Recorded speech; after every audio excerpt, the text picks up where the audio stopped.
What a privilege to have Memma join me here. Thank you so much. You've been very busy from Asia and back to Australia. What's it look like for you at the moment? Well, I can't say that it's any more quiet. It's certainly a busy time, but we are just about to embark on this July school holiday tour for Memma, and yeah, it just couldn't come at a better time. I think everyone's now hanging for us to tour, so this is going to be really fun.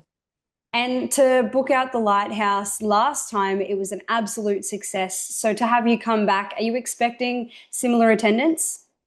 Well, I hope so. There's plenty of tickets still available though, because I know people panic, but also we appreciate that parents buy at the last minute, whether children might be unwell, or the weather, who knows what it's going to be like. But really at the moment, the 10 a.m. show looks very busy and there's still plenty of great seats for 12:30 p.m. And last time we were talking about a brand new character jumping on board. Is he still a part of the mix?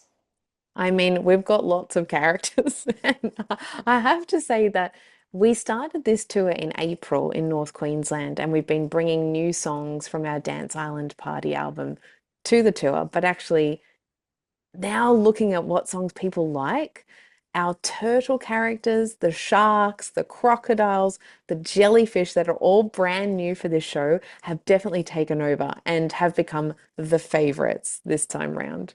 Oh my gosh. So I know. we saw a bee last time you were in town.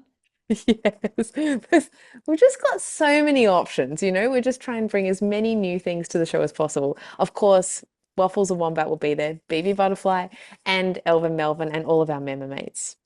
And do you think that the more coastal the town, the more that they're wanting to see the turtles, the sharks? Is that I is think children location? just love animals. No, I feel like children are so enamored by, the ocean and rivers and, I mean, any kind of animals, but marine life is certainly something that feels extraordinary. I think not just for children, but for adults too. And so by bringing some of the new animals in particular, the crocodile and the shark, have created a bit more drama to the MMA shows, which we haven't had in the past. And they have certainly been, yeah, the highlights of the show. And so, what's the cast look like this time around? Are we looking at a full cast? How many people will we see on stage? Oh, good question. We're actually doing a lot of new things with our casting in this year, and we've had a few local children dancers from different places join. But in Warrnambool, it's just the stage is too small. So we're going to bring our full Memma Mate cast. So that's myself, Elvin Melvin, my sister Haley's coming to join us, our beautiful friend Jack. We've got Jasmine and Erin, and Jazz is from Melbourne and Erin's from Adelaide. So some new faces that people will see, but also some familiar ones. Correct me if I'm wrong, but you had an inflatable set last time. Is it Oh, going to yeah. be the same again? It's big. It's the Dance Island party. So we've got the sun inflatable. We've got an island inflatable now. We've got palm trees. We've got, again, inflatable crocodiles, sharks. Like it's just, there's so much more fun this time. I mean, of course, all the shows are fun, but we really think that, over the last 3 years, we've been improving the MMM show and taking on feedback from families over the time.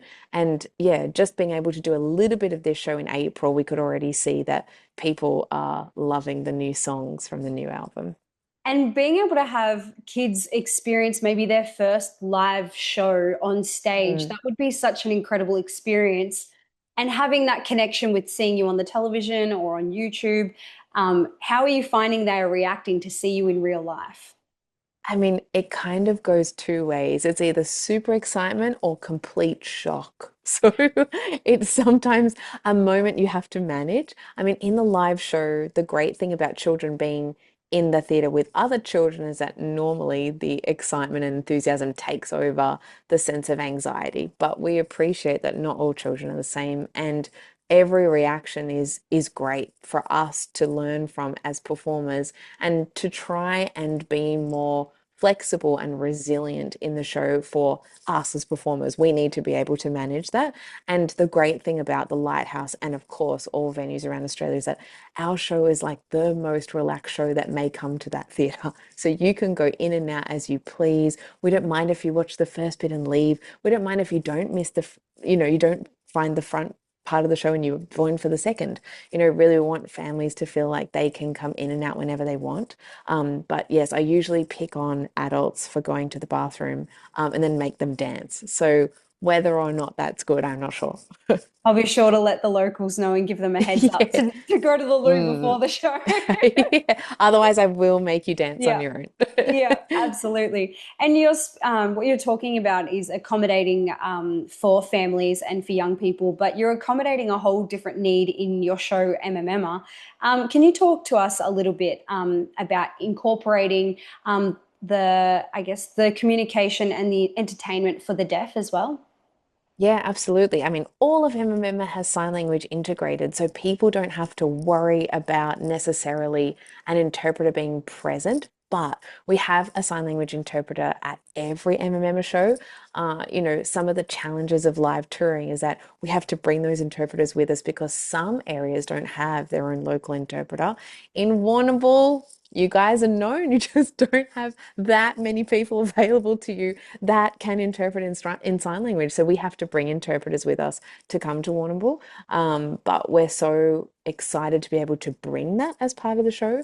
But also, you will see myself and Elvin signing the entire show. So children have the option whether to take that show in through English or Australian Sign Language. And then it's up to them however they want to express themselves, through the show or even after.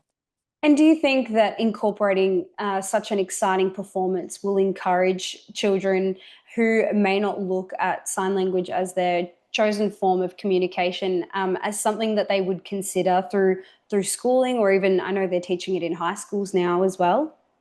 I mean, we hope that all children have the option to use that language, as in, yeah, you're right. It's not necessarily about those that use it as their primary language, but if you ever encounter somebody that uses sign language, wouldn't it be fantastic for everyone to have the skill? I mean, it's crazy that we're in 2025 and still there's so little understanding of sign language in our community. And again, I always reference this in relation to emergency situations, which is obviously something we don't want to think about.